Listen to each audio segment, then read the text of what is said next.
Can you please? Here, Rebecca first, Okay. then Jessica, and then Yohan, and then Jayon. Okay, Rebecca, do you want to introduce yourself? Hi, my name is Rebecca. I'm going into 8th grade, and Can you speak a little bit louder, voice? my name is Rebecca. I'm going into 8th grade, and I have 2 little sisters. Okay, I'll go next. My name is Jessica Rhode. I'm an upcoming senior at the Rhode Island School of Design. I'm also currently an art teacher. I've been running a summer camp with a focus on art this summer. I also have been assistant teacher to Yohan at the Rhode Island School of Design. Should I go next now? Naturally. Yeah, it's your turn. Hi, everyone. My name is Yohan Han, and it's a wonderful honor for me to speak in front of the association. I'm originally from Seoul, Korea, and I've been living in the US for the last 17 years. I had my bachelor's degree program in SAIC, and then I did my master's in Mass College of Art, and I started to teach mass art and RISD, and also I am practicing artist myself using a lot of collage painting materials and based on Boston. Oh, yeah. Hello, my name is Jia Yuan. I'm Rebecca's mom. I also want to introduce, Rebecca also have 2 others, younger sisters, Anna and Esther. It's really a great pleasure. We're hosting this event today to kind of share some of interesting perspective and idea. I work in Microsoft and I'm also passionate in art and technology. So I think this is great as we're talking about the relevant topics today. Yeah. Thank you. Okay, so first, we're gonna be starting with the individual Q&A for each artist. We have some questions prepared for each artist. So first, Rebecca, the first question is, what experiences of yours have inspired your Google Doodle submission? Because Rebecca here has won the last year's Google Doodle Championship. It's all right. Couldn't hear that. Can you repeat? Can you hear us? Can you hear us all right? Yeah, okay. Sorry, can you say it again? So what experiences of yours have inspired your Google Doodle submission? So my submission, it was topic for the year was what brings you joy, and my doodle was about my 2 younger sisters. And so the experiences I put into that picture were first us drinking hot chocolate, which is something that we do every year, like during the cold winter times. And then another part of it is the flowers, because one of the family pictures we took, we actually like took my sisters and I, and then we like photoshopped them onto a picture of a drawing of flowers that I did, and so I decided to kind of replicate that in my doodle. Okay. Thank you, Rebecca. That was really cute. Okay, the second question. How has winning the Google Doodle influenced your view on art? Has it changed anything at all, or does it remain the same? I think that it's remained pretty much the same, except that like I realized that my art could, like a lot of people could see my art and they could be impacted by it, because the Google Doodle is out on the Google homepage, so it can reach like millions of people. That's true. Everyone goes on Google and they can just see the Google. And for the third question, so Will I have your attention, please? Will the owner of Blue Tesla license plate CLW please move your car? You are blocking an ADA stall. Thank you. We can now. okay, back to the question. How has so what mediums of art have you explored, and which one did you enjoy the most? So when I was really young, I first got into art with using markers, and I think that was pretty fun, except that like I couldn't really do much with it. And then so afterwards I moved on to using paint and mostly acrylics, and that was fun, but it was a bit hard for me to paint, like because I mean like acrylics pretty hard to blend, so it's not my favorite. But then I moved to like using color pencils and drawing, and I found that I really like that, and that's been like my favorite type of making art ever since. How do you feel about traditional art? Like versus digital art, like on an iPad and Procreate? Um, I I first like started digital art a while ago, and I actually my doodles made on the iPad, but I think that I still prefer traditional art because it has more texture, and I feel like drawing on a computer or iPad, you just can't like replicate the same like It's feeling. true. Okay, and then, so for your Google Doodle and all your other art, are there any particular themes that you find yourself conveying more often than others? What themes do you find throughout your art? Right now I'm drawing a lot of self-portraits, so I think I have more themes in there. But usually, a lot of my themes for my art, like they kind of come after, like after I draw it. So I haven't had like one reoccurring theme around my art. Yeah, you can still explore at this age. And for finally, what do you hope to achieve through your art in the future? In the future, I hope that like um I can like impact people more with my art, and since right now I'm more like experimenting with my art, I hope in the future I can come up with like a good theme, and my art can actually like make people feel something. Yeah, art can be really powerful like that. Thank you, Rebecca. Okay, so now we're gonna move to Jessica's question. So first question, what's a valuable lesson you learned from RISD since you started? And also, for those who don't know, RISD is short for Rhode Island School of Design, which is currently the college she's attending. Hi, everyone. So I'm gonna be answering most of the questions that are focused around, like being a art student, because I know that some people are interested in applying to art schools. The first question was the most valuable lesson I learned. I'd say art school has definitely taught me that community and the people around me are very important. That's probably one of the biggest reasons to go to an art school, is because I'm able to be surrounded by people like me as artists. So a lot of my friends have really influenced the way that I draw and the way that I approach art. It's also definitely taught me time management, because I think even at an art school, which you would consider to be pretty fun, it's still a lot of work. And I think that time management is really important, no matter where you go, but especially with working with something as time consuming as making art is. Yeah, the first year at RISD is notoriously bad. And how has your style evolved since you started studying at RISD?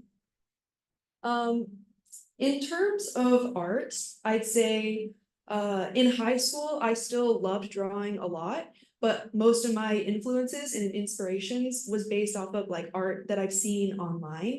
And although there is a really wide range of things online, it's you're kind of shown whatever, like for me personally, it was Instagram. It was just whatever the Instagram algorithm decided to show me.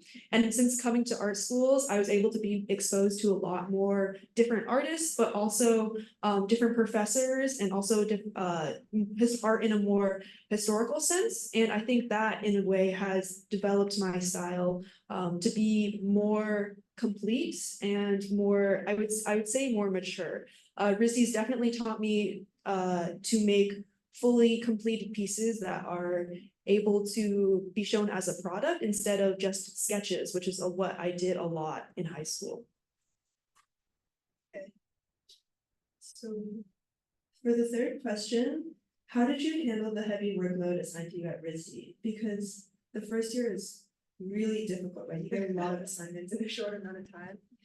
Yeah, so if you've done any research on art schools, which I don't expect many to do, I'm seeing the age here is pretty I wouldn't expect anyone to do a lot of research, but if you know RISD, it's very notorious for having an extremely tough first year. The first year is called EFS, Experimental Foundation Studies. And basically it's a year for experimenting before you decide to choose your major in your second year. So everyone is given 3 classes. The way it works is you have a drawing class, a design class, and a spatial dynamics class, which is basically drawing, design, which is whatever the teacher kind of wants design to mean, and then spatial dynamics is 3D works. Drawing focuses more on foundation, drawing from observation. So a lot of figure models will come in and pose, and then we would draw those, usually sometimes to life size. And then design really focuses on color and hierarchy and experimenting with materials such as digital materials. And then spatial dynamics is 3D works, so working with wood, working with the wood shop, and working with metal. And it's each of the classes, you have each of them once a week. The classes are long. The classes are 8 hours long. It goes from 8 in the morning to about 4 or 5 in the evening. RISD has the longest classes out of every college program, I think only beaten by, MIT. So it's tough. You have to go to these long classes and then they give you an assignment that you have to complete by the next week. And if it is a lot of work for the first year, but it definitely teaches you as an artist how to handle that workload and be able to organize your workload in order to complete it for the next week. Another thing that RISD does that's really helpful for completing your workload is that what it does is they group you into sections and you'll have all 3 classes with the exact same people. So you really bond with all of these people that are going through the exact same thing as you are. And I've had a lot of like late night working with these with my section mates basically. And together we're able to pull through together and time manage and work inside the studio until we finish. Not for the weak-hearted. So, like, despite all of this, what made you choose RISD over your preferred schools, and especially compared to other schools? Yeah, so there's a wide range of art schools out there.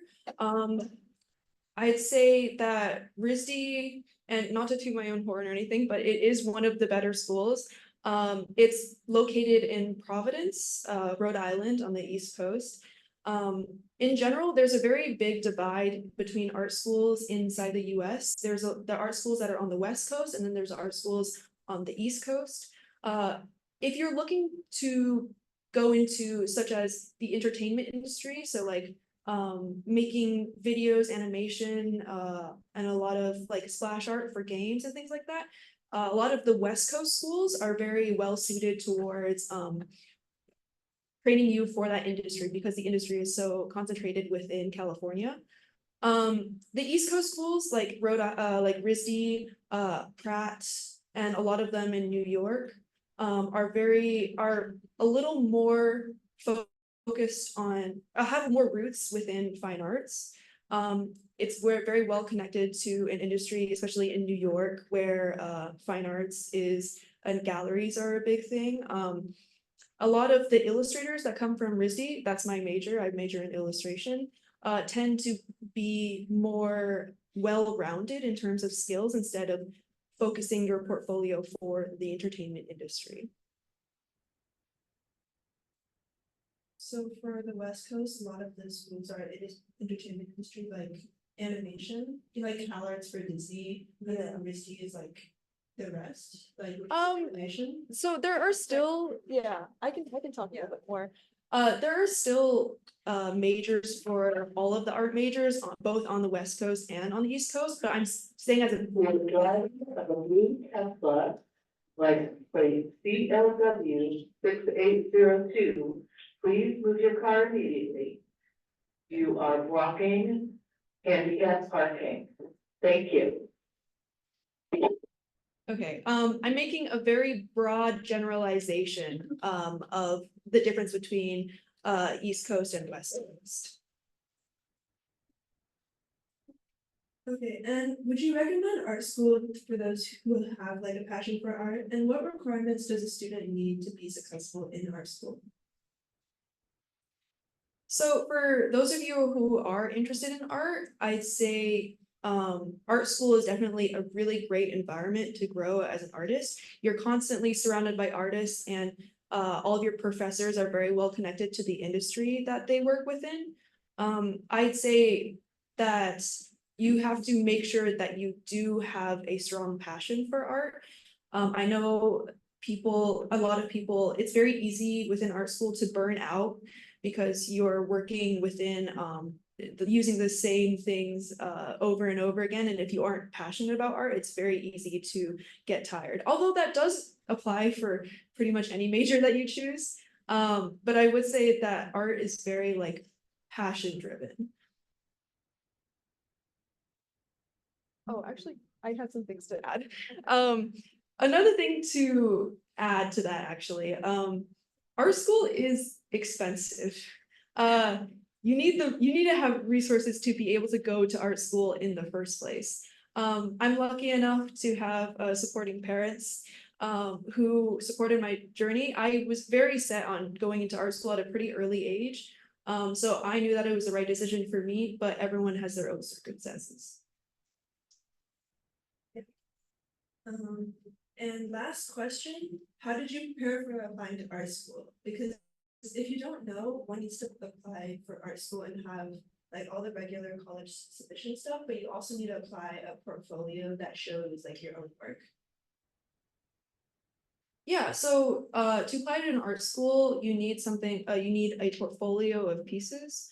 Usually around, I'd say 12 to 15 up to 20 pieces, and every school has different requirements. But as a baseline, you would need some pieces that are drawn from observation. And then I would say a majority of creative pieces showing that you can create your own creative work.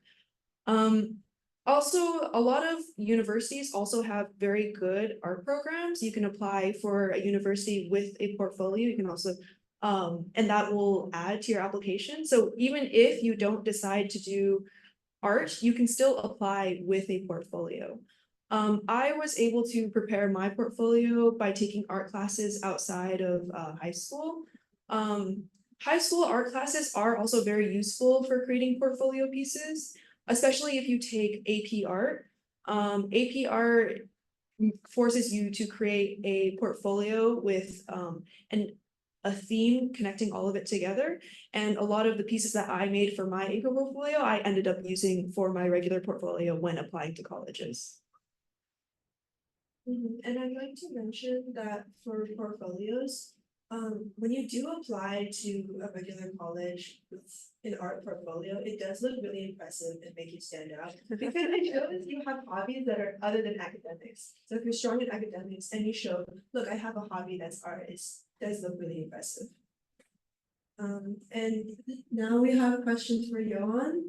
The first question is, can you share a bit about your own artistic practices and style and how it has evolved over the years? Oh, Johan, you're muted. Yeah. So the style has been changed this way or another. I have certain types of styles driven in I had been made in Chicago time. I was focused on the drops of water spilling, and then using a lot of water-based media in it. And then after that, going through the grad school, I actually had the big changes. I actually graduated grad school with almost using everything with almost relief sculpture. And then since that time on, since 2012 to now, I am working with a lot of paper cutouts and collage with the water-based media, including watercolor, gouache, acrylic, and also using some other dry medias such as color pencils. And so I would say I have the big root and stem, but then there are different types of branches coming in and out in the last 10 years.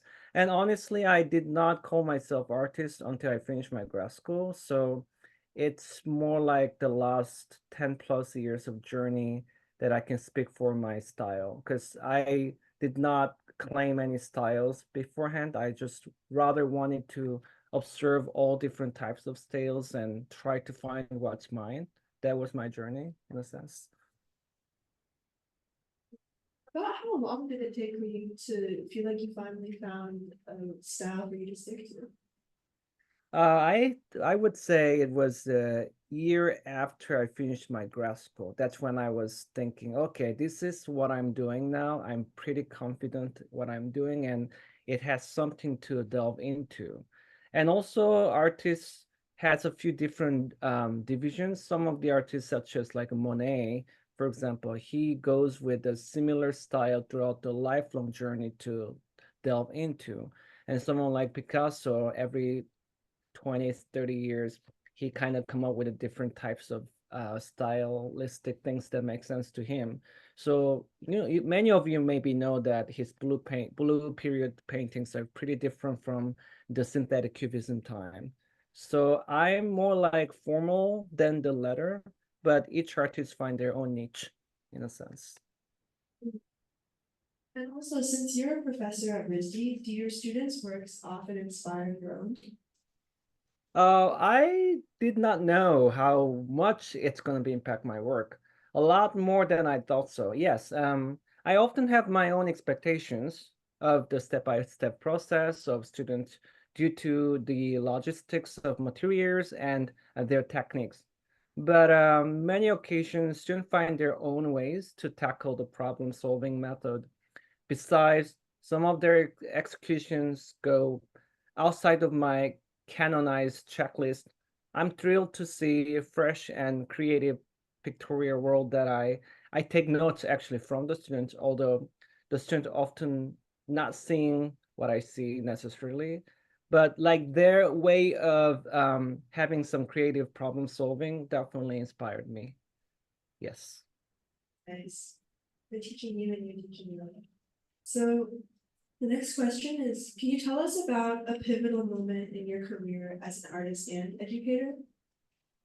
Oh, as an artist, maybe when I recognize the acceptance of my inborn chronic disease and bifurcated identity, because that became the root of my contents for the last 10 years of my journey so far.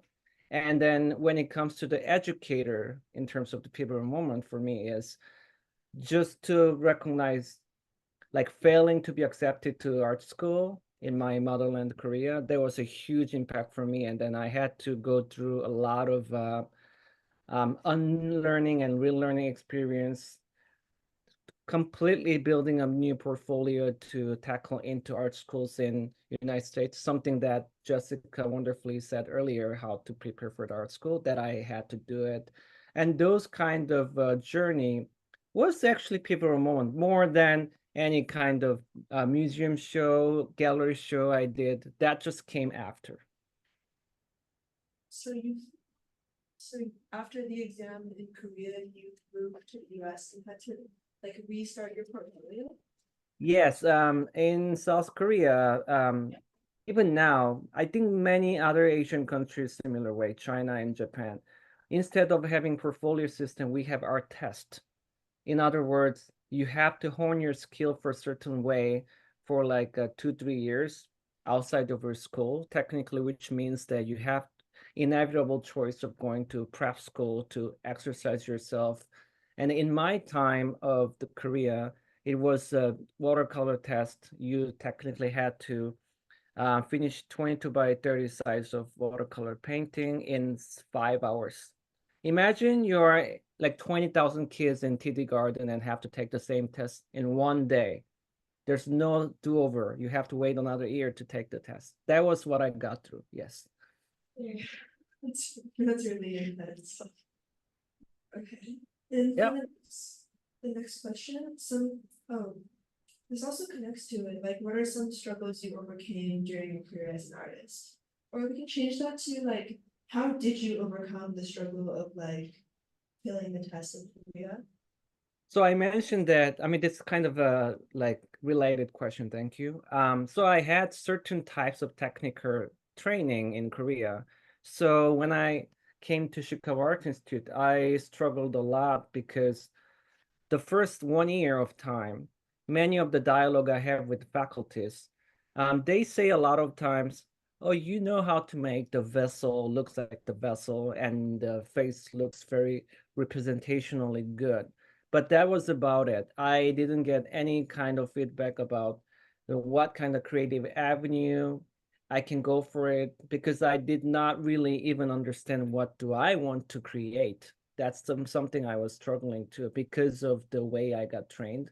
So as I mentioned earlier, I had to go through a lot of unlearning and relearning experiences, trying to pay attention to what am I interested, what is the material do I like, what do I essentially want to create. I think that was the biggest hustle and struggle in terms of the obstacles for me at least. Yeah.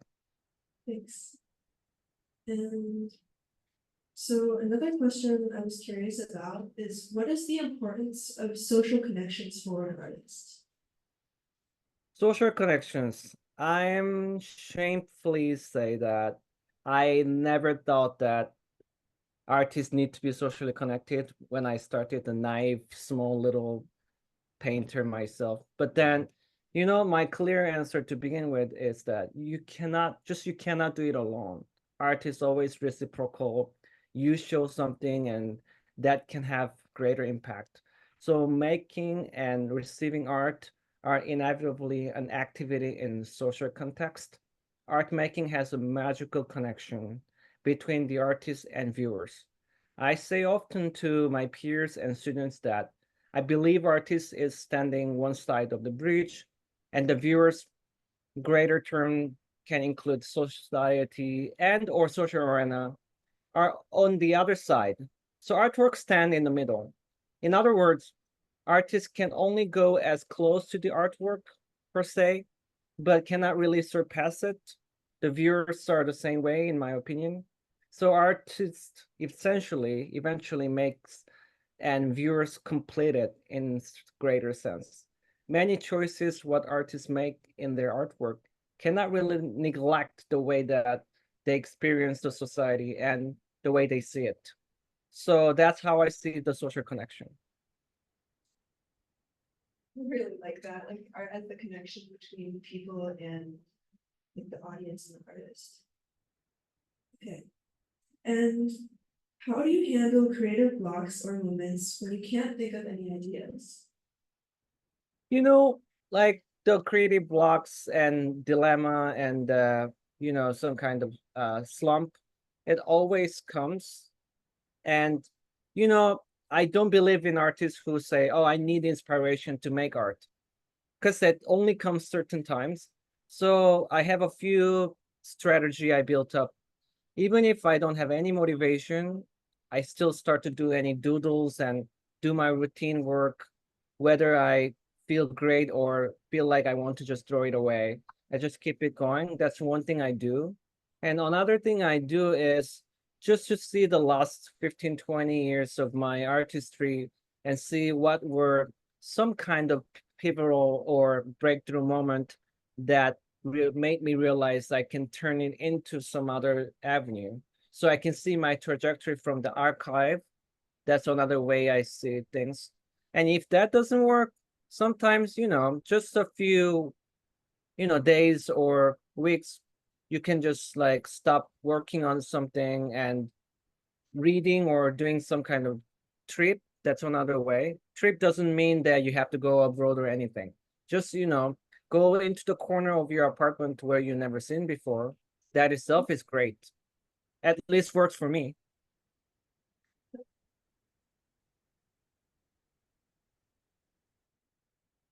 I'm gonna try the next now. I'll go in the corner, sit there and see if any inspiration. During what moods or emotions do you find yourself like more immersed in your art? During what moods do I find myself? And then I Yeah. didn't. More So if immersed. you're really like happy, do you find it easier to like really get into it? Or when you're feeling like really sad or angry, like is art a lot more like, is there a lot more emotion in your art or what makes it easier? During what emotion? Ironically, when I'm in like more satisfied in terms of the emotional status, it kind of prevents me to go to studio. I rather be a little agitated or, I mean, not necessarily sad, but a little bit annoying in a sense. That's more like my motivation to go. I know it sounds a little weird, but that's the way I function in my studio.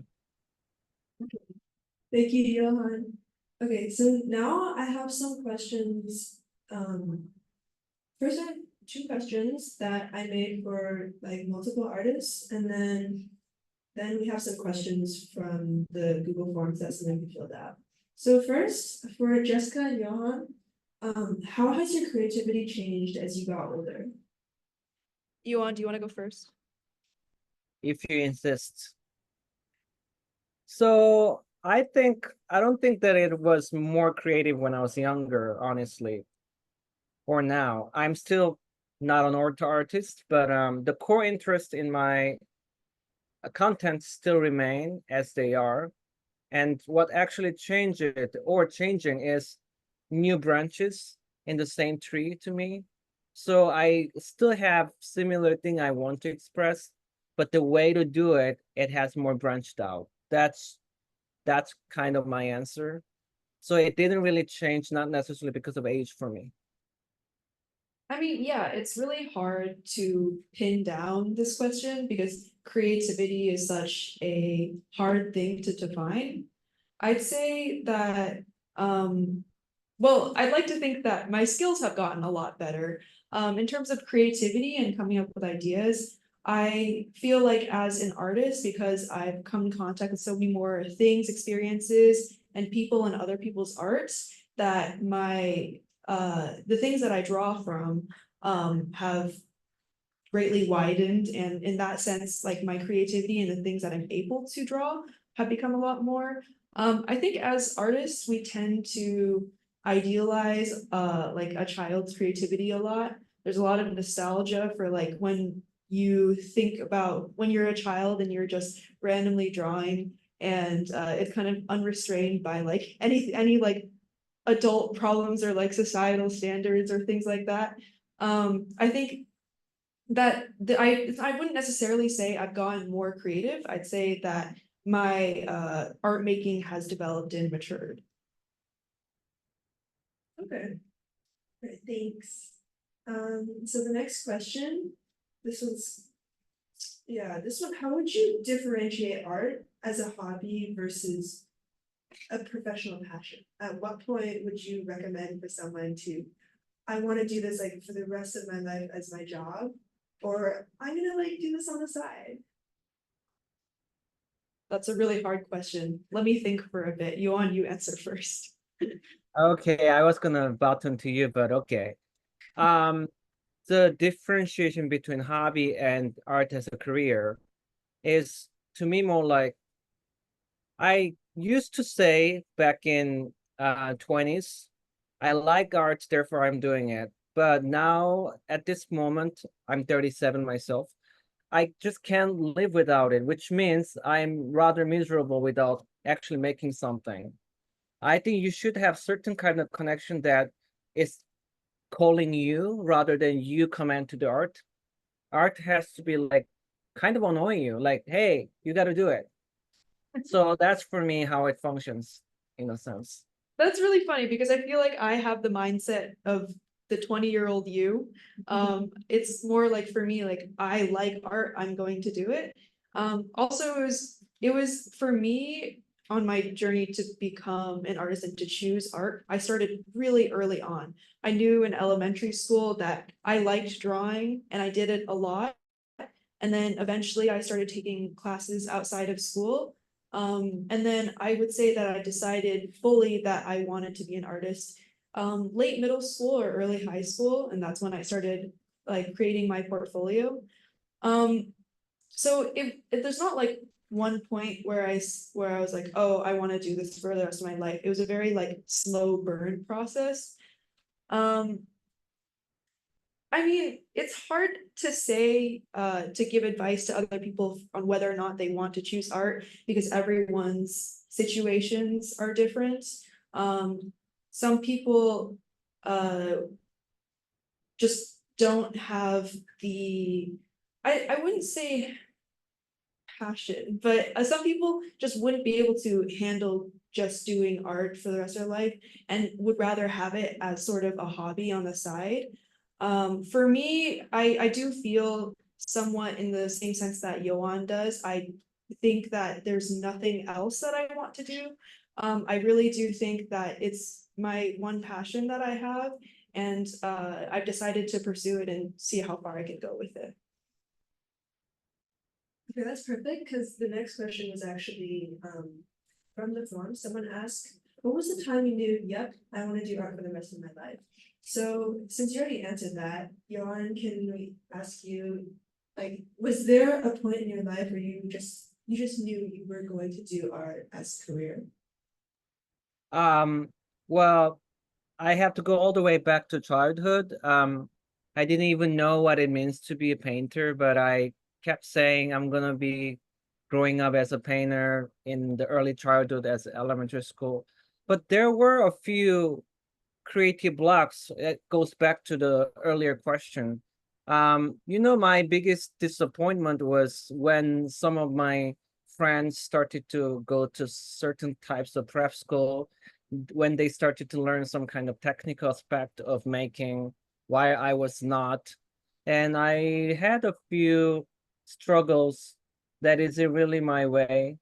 But then piggybacking to what Jessica said earlier, I just didn't have choice of other multiple interests.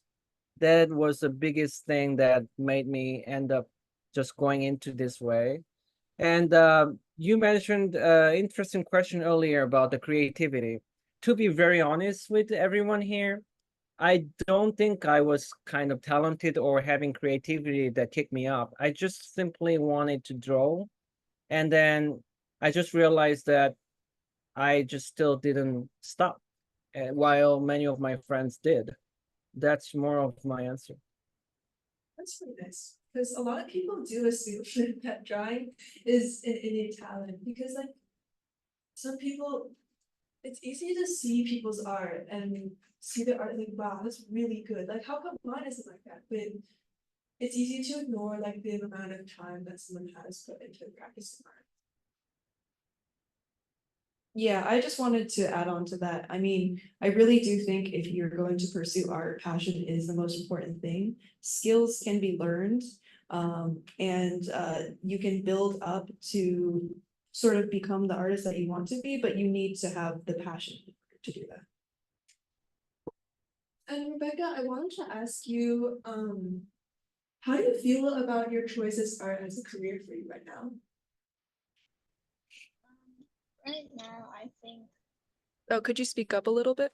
Right now, like, I'm not really sure about that because I really don't know what I want to do when I grow up, but I really, really do like art. Yeah, that's nice. Okay, and then another question from the forums for Jessica. If you don't already plan to talk about it, what's the inspiration and meaning behind the art piece with the key holding girl and the albino creature? So that was in the Google Forms as an example of your art. Do you think you could pull up a picture?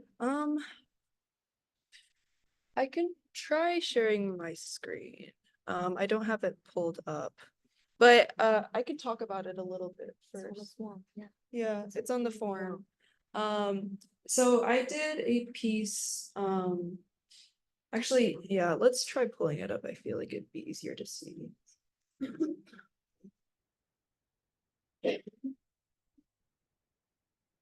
So I don't know how many of you guys saw it on the Google form, but I put in one of my pieces to show as like an example for some of my art. Yeah, this one. Here, I'll share my screen.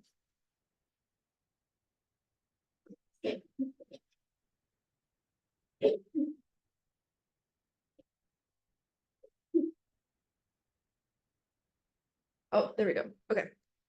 So this was the example that I put in. For the context for this piece, it was actually an assignment for one of my classes at school. The assignment was really simple. It was more about like how can you figure it out creatively more than just like having an interesting assignment. It was to draw 3 doors. This is the second door. I have here, I can share the last 2 doors as well. This was the first door. This is the second door. And this is the third door.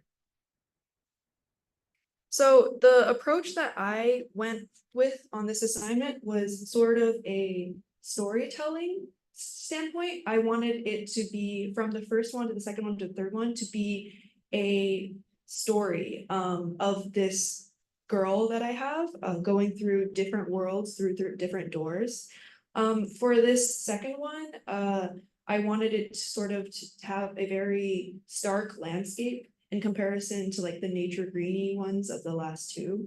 I wanted it to be a stark landscape and to have the main point be this relationship between this creature and then the girl, and then how the creature is sort of guarding the door, but the door is part of its shadow, and then the relationship between her and the key and holding it up something like a sword. In terms of interpretation, it is a little bit like cliche to say that the interpretation is up to the viewer, but I mean, I think it is true to some extent. I don't want to, I think the relationship between me, the art, and you as a viewer is important. I don't want to fully force an interpretation onto it. But I will share some people had some interpretations in the comments of this post, which were really interesting. There was one person who were saying, oh, it's like if you are the girl, then the creature are your fears and the door is where you eventually want to get to. You have to face your fears to get to where you eventually want to be. I thought that was really interesting. There were a couple other interpretations, but I think it's however you want to think about it. Thanks. And then next, we're gonna start with our next, we're gonna start with our next conversation about the future of art and the art industry, especially involving artificial intelligence. We'd like to have Jiayuan and Jessica to share their perspectives about the future.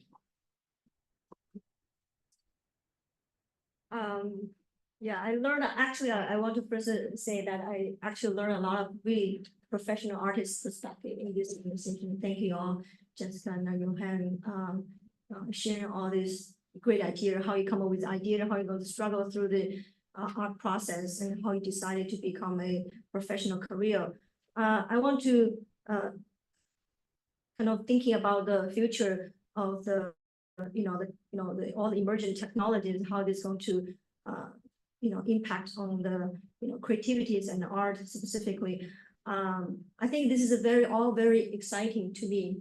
If I look at Jessica and Johan, you mentioned about art is actually connecting among the people, and you got a lot of inspiration either from your students, from your colleagues, or from other unknown artists from Instagram, for example. You're already all the artistic process and the whole thought process and some of the experiences already intermingled with technology all along since very early beginning, right? So it's not something that you can separate as a pure fine art, just like people are doing on the rock like thousands of years ago. Nowadays, the young people, young generations, they're already being leverage these technology tools for many of these activities. And I think the creativity is one of most exciting field nowadays, because not only you can get inspiration from your classmates or from your smaller circles, you actually can see the creations from all around the world. Imagine that you're able to access all the historical art pieces and be able to draw the connections among all the famous pieces across the museum, right? This is something that technology can really bring that horizon and land to every professional artist or people who are just passionate about it. I was giving a talk, summer camp about AI in arts last weekend. I want to share some of the stories I was sharing with the high schooler students at that time. Was, the computer and art was not something that just happened these days, because it's, so accessible now these days. I want to say that, about like the earlier, 15 years ago, there's a famous, artist and designer and print maker. His name is Harold Cohen. He was trying to come up with the programming, try to identify using the computer programming to draw an art. I really like the way that he was trying to go through the whole, experimental process. He was saying that the process of making art with the computer has forced me to articulate things about my own practice that I had never been articulated before, right? I think the whole thought process and articulation process, sometimes we think this is just come up with my mind, so I'm just put all the pieces together. But it's really hard to really reflect and resonate why I'm coming to these kind of ideas, right? Of course, you can always doodle and taking this as just a regular hobby. But I believe every masterpieces, there's always a history, a context, a story behind it. And whatever the artist is doing is trying to articulate that story and convey through the pens. The brushes are becoming this, the program itself, to put on the canvas. I think that's really the power. When I go to the museum and see the masterpieces, that's kind of the impact that I receive from those famous artists. I can connect with the history. I can connect with the story behind.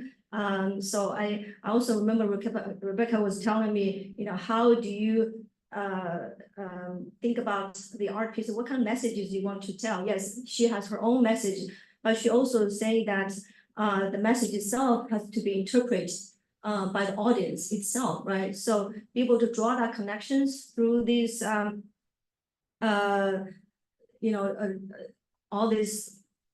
all these aspects. I think that's really, really powerful thing. So the second piece is I want to emphasize that, having the technology really kind of open a door for all the creativities, but you also want to take a step back and be able to just unfold your creativity, no matter what tools and what thing you're utilizing, because I really like the Van Gogh was saying, you want to draw always like a artist. I feel they don't have all the technologies. They have access to all those different media. So I think those are the ideas, the original ideas, still very precious. But think about once you have these tools, you have more accessibilities of all the the outside of the world that you never imagined before. So to me, it's a great compound opportunities for the future, and I'm really excited to see what are the kind of new type of media, type of art can be generated from all these technologies. So. I mean, yeah, that's definitely, it's really cool to hear from someone who works within AI and within technology about how their perspective on it. For me, as an artist, most of the people that I interact with are artists. And especially online, there's been very big debates about AI art. One of the bigger ones is whether or not AI art is art. whether or not people who use AI are artists. In general, I would say the consensus within the art community is that it's not. There's a lot of reasons for this. I've personally myself, I've experimented with AI art before.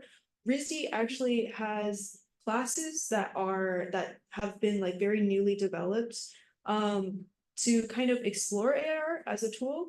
And I've actually taken one of those classes, but that was last year, and I used Midjourney and a couple other tools. So it's a little bit outdated now because AI art is always developing so fast. I will say, with my experience with AI art, I can see it being used as a tool for sure. I think there are a lot of possibilities that do open up with AI art. However, there are still a lot of issues. One of the bigger ones that most of the artists will bring up when talking about AI art is that it's trained off of artists' work without the artist's consent. And because of that, a lot of people find AI art to be generally very immoral, and also that's why a lot of people tend to either boycott AI art or are very opposed to it. And this is so I think it's definitely a tool, but I think a lot of people won't be very open to using it until there are more ethical ways of creating programs that train off of artists with their consent. So within the class that I took, that was focused on AI art, we explored a lot of different tools and whether or not it would be useful to us as artists.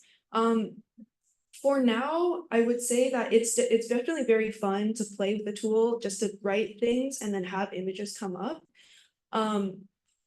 For me personally, one of the projects I did for that class was to try to use the tool as a sort of drawing from inspiration from the images that the program creates.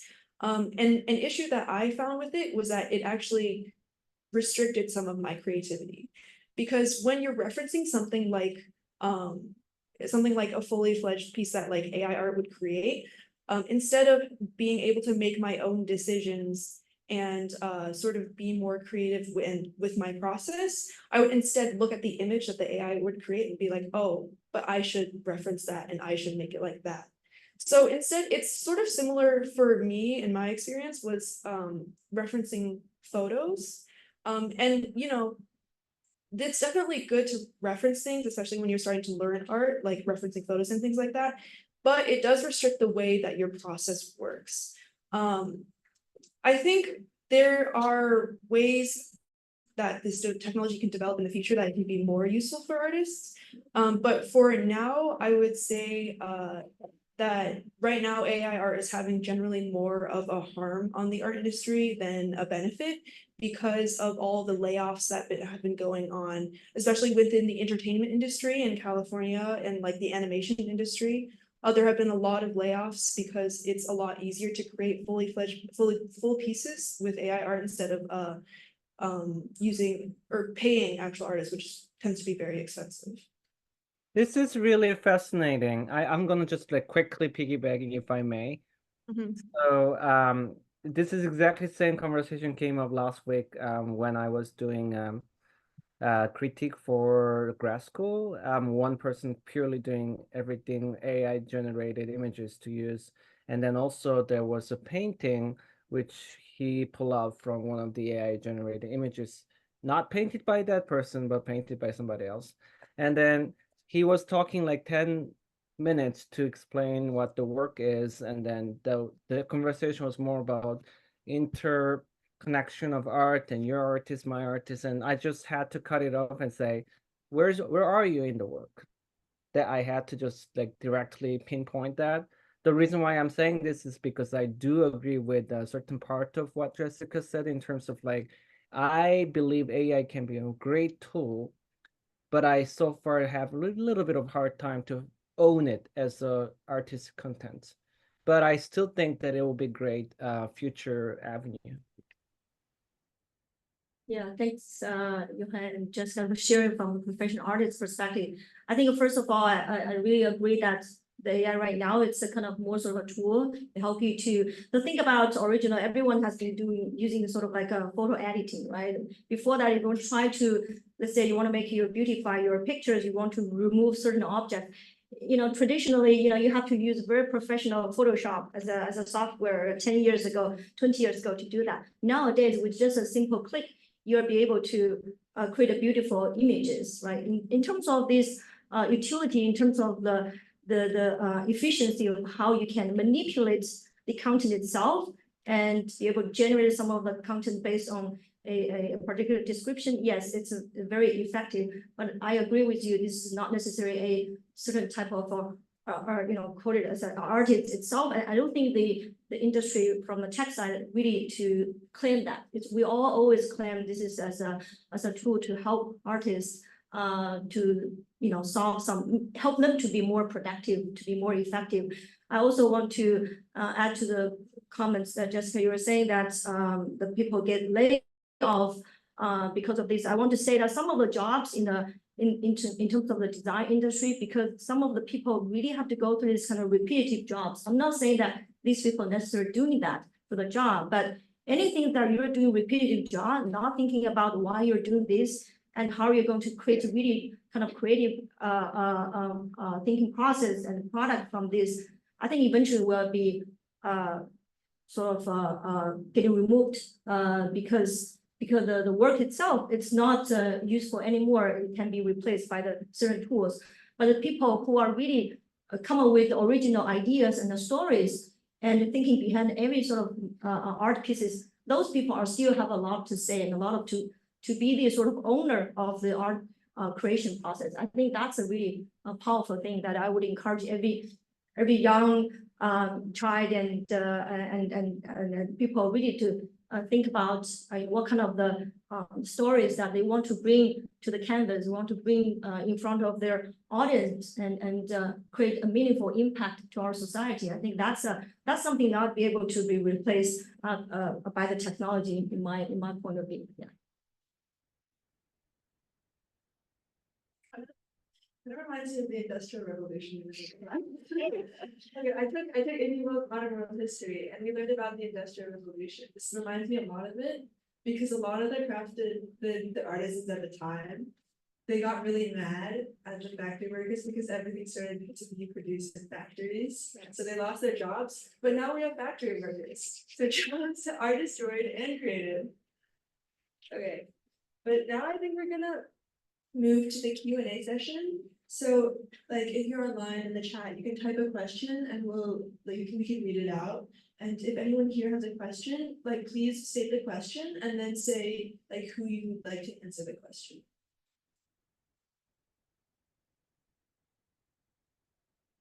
Any questions, anyone? Here. Hi. My question is like more for the younger generations, because I know a lot of kids here may like drawing, like doodles or draw whatever they're passionate about.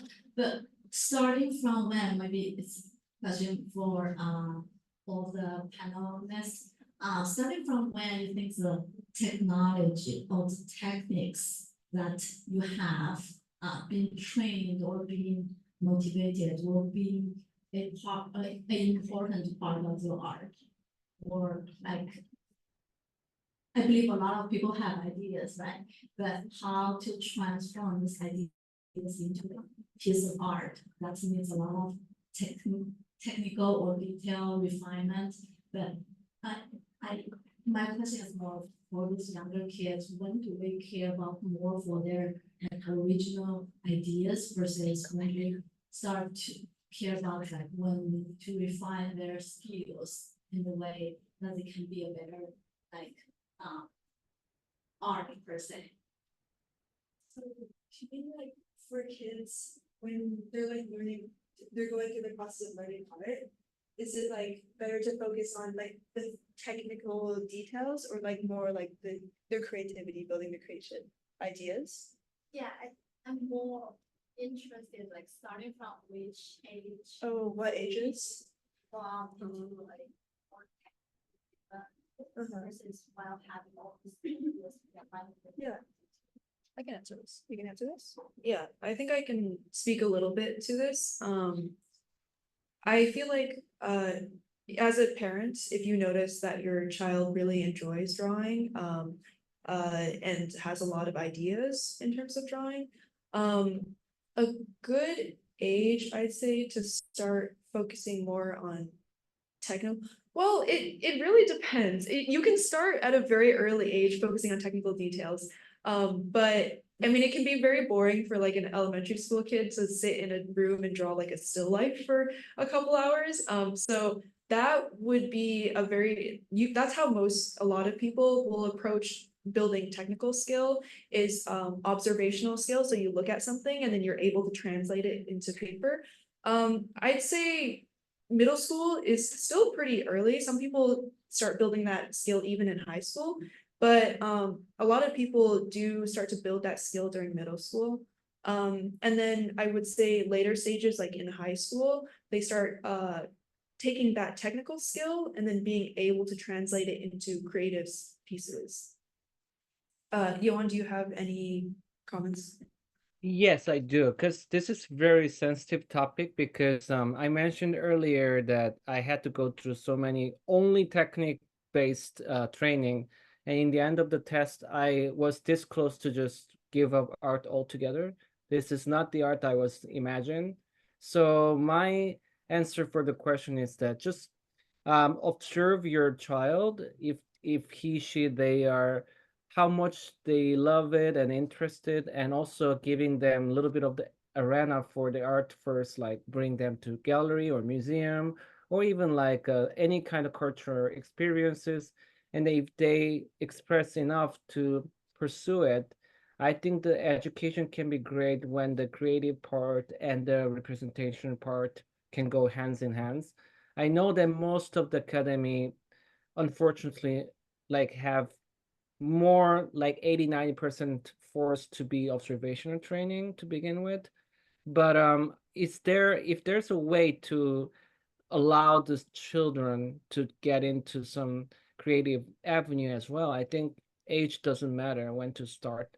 But I think one of the things that I used to teach that was very effective was in Mass College of Art, for example. I'm sure that RISD have similar thing. In the junior and sophomore of the high school student, they can have like a summer program run by art school, and that's kind of one of those opportunity that they can emulate what may be possibly learned from the art school and what kind of building blocks you have in terms of 2D, 3D, 4D, different things. I think that's one of those opportunity for testing out the children if they really want to go for it. Does that answer your question? Yeah, and I'd also like to share my opinion as a careful artist. I feel like it's best to get a teacher that does like let your student have their own ideas and put it onto paper. But like the job of this teacher, especially if the kid is still like young, is to like teach the technical skills along the way as they draw and what they enjoy. I feel like that's the best way of it. Does anyone else have questions?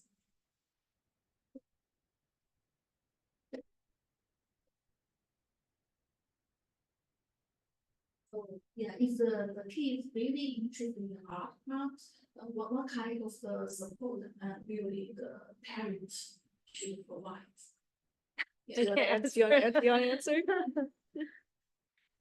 I mean, you raised a successful artist. Support the parent can. Yeah, what support? The question is what support the parents can provide if the child is really into the art.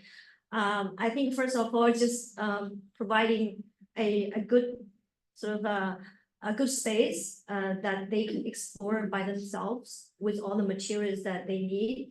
It doesn't have to be restricted by certain media. For example, you can have watercolor on, different size of the paper, different color of the paper, and just let them kind of starting from the doodling, starting from, doing something that they feel fun. I feel the child is always, when they are born, when they are little, they always want to do with something really to the art, right? This is why, every school here, no matter around the whole world, they have this kind of art a part of their core curriculum, no matter what, because the nature of our human, it's actually it's very artistic, I would say. Every child has their own way of the story that they want to express. And the art with the pencils, with the doodle, that's the easiest way. They can do that before they can speak, before even they can do the writing, right? So I think just providing the space that give them all the freedom that they can do, I think that's a great starting point. And along the time when they want to do a little more, I think take them to the different museums. It's always a great opportunity just to let them to see, having a more broader scope of what is all the anything related to art they can associate themselves, or go to see some work that from similar age of kids as well, right? Even like doodling. So I think those are a great venue to help the kids not be limited by all the possibilities, but providing all the things that they can help them to open the eyes and finding something interesting they can click on. Yeah. Oh, Rebecca, as a younger student, do you have anything to say about anything that you were supported by, or like your experience with like learning art? Yeah, my mom definitely like supported me a lot, and I think my teachers as well, because they taught me a lot of like the technical skills in art, and I think it was very helpful to me. Yeah, I mean, I'm not a parent. I can't exactly tell you what to do when it comes to your child, but I do think that as someone who was raised by very supportive parents of like art, I think something that you can try to do is to understand why your child likes something, understand where their inspirations come from, for example, and also trying to find a suitable teacher for your child. Just because a teacher is very well known and like for like having art, you want to make sure that that they're that your child is well, having fun with art first of all, but then also making sure that the teacher works with your student alongside them. I know there are a couple of teachers that will just throw you in front of a still life and kind of just tell you to draw. And I think there are a lot of really great art teachers around this area, especially that you can try out and explore before you settle on a teacher. Another small detail I'd like to add, if you'd like to be like very supportive towards your kids, if you see a drawing that they make, don't assume what it is. You have to ask first, like, oh, what is this? And then you say, oh, that looks really good. Because you can't be like, oh, is this a panda? And it turns out to be something else. Thank you. This question is just for Jessica. So you mentioned your major is illustration. So I just wonder, like, what kind of a career path for your major, and also what do you feel about the AI's impact on your future career? Because my understanding is like the illustration, you give the text, AI could maybe generate very decent like an illustration with like pictures for the book. So yeah, just want to see what you think.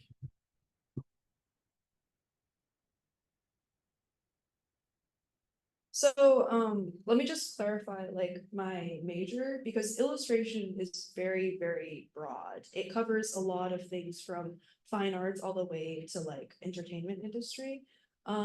For me specifically, I am an upcoming senior. I still have a little bit of time to figure out what industry I would like to go into, but I am looking more towards publishing right now. There are, so like, for example, illustrators who do editorial illustration for like the New York Times, that's an avenue. There's also illustrating for books, illustrating for children's books. That's sort of what I'm looking more into right now. The area of the illustration industry that's the most impacted right now is the entertainment industry by AI art. And that's mostly because of there's a very specific style that the entertainment industry has, or certain aspects of the entertainment industry have, and it's very easy for AI to replicate it. And that's what I was talking about when I was saying that there are a lot of layoffs. However, that doesn't mean that like it's dead in the entertainment industry. There's also like many viable jobs.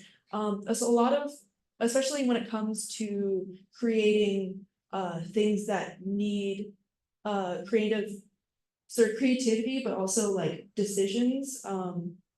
So for example, animation is very repetitive and time consuming. I can see that being replaced by more technology. However, if you were a storyboarder within animation, that's the person who creates the frames and sets up the compositions of each of the frames for an animation.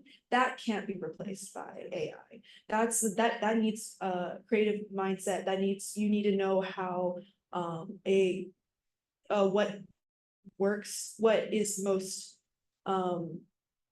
easy for people to understand when you're watching like an animation.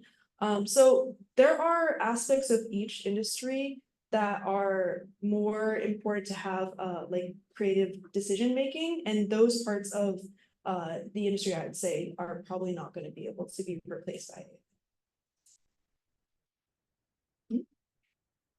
My opinion. Did I cover all parts of the question, or was there something else? Okay.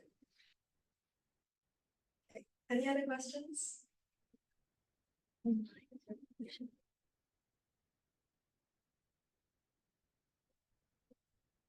It's also a more personal questions to Jessica because me being also a student in college and like residence notice I'm in animation, but I would like to ask you, when did you start building a more professional portfolio, like help you prepare your path into the industry, like art industry? And also like what kind of internships or like job experience would you recommend to seek out during the years of your college?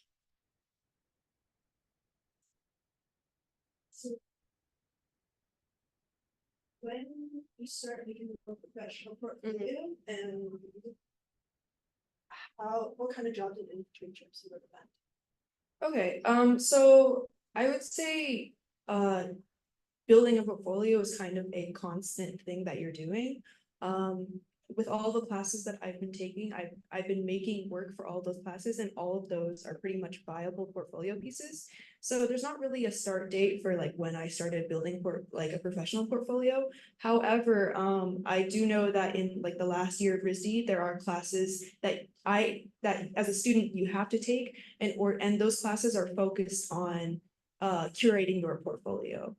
So if you want a specific job, your portfolio should look like this. Or this is the kind of things that you should have in your portfolio. I have a lot of work right now that I would consider to be within my professional portfolio. But I would say that I've been building up my amount of work, and next year I will be sort of organizing and cutting it all down to present like a professional portfolio. In terms of jobs and internships, there are a lot of illustration internships. However, because illustration is so big, a lot of them are in the entertainment industry. And they're very sought after and very hard to get into. For example, Riot is really well known for having good entertainment, a good illustration internships, but they're very competitive. There are also a lot of jobs that skew a little more towards design. Generally design internships are easier to find, and sometimes they're related to illustration work. I'd say that you're most likely to find jobs that are strictly for illustration within the entertainment industry. Does that answer your question? Does anyone have any further questions?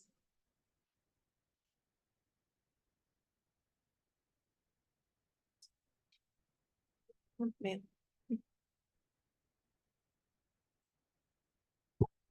Hey, if that's it, thank you all so much for coming. Thank you, Rebecca, Johan, and like just everyone for. Oh, Oh, And yeah. I want to share one of the sentence for the audience as a Okay. young artist. Oh, yeah. I promise.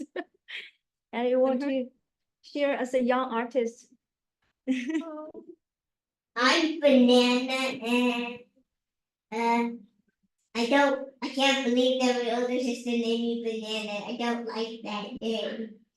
And what else? You say that the inspiration part. And yeah, my older sister always inspires me, even though I don't like her. Yeah, I think one of the power to have the sibling is that, and also as a community of artists, that one can always inspire the younger ones. So I'm glad that we have this event. So, supporting each other through the journey. That's really funny because Yeah. I think my sister Yes. decided not to be an artist because of me. Well, Thank you for sharing, Anna. any further questions? Because after, Jessica and Jaya will be here to answer any questions like after the meeting. So thank you everyone so much for coming. Thank you for Thank coming you. and answering all my questions and everyone's questions. Thank you for the invitation. Thank you.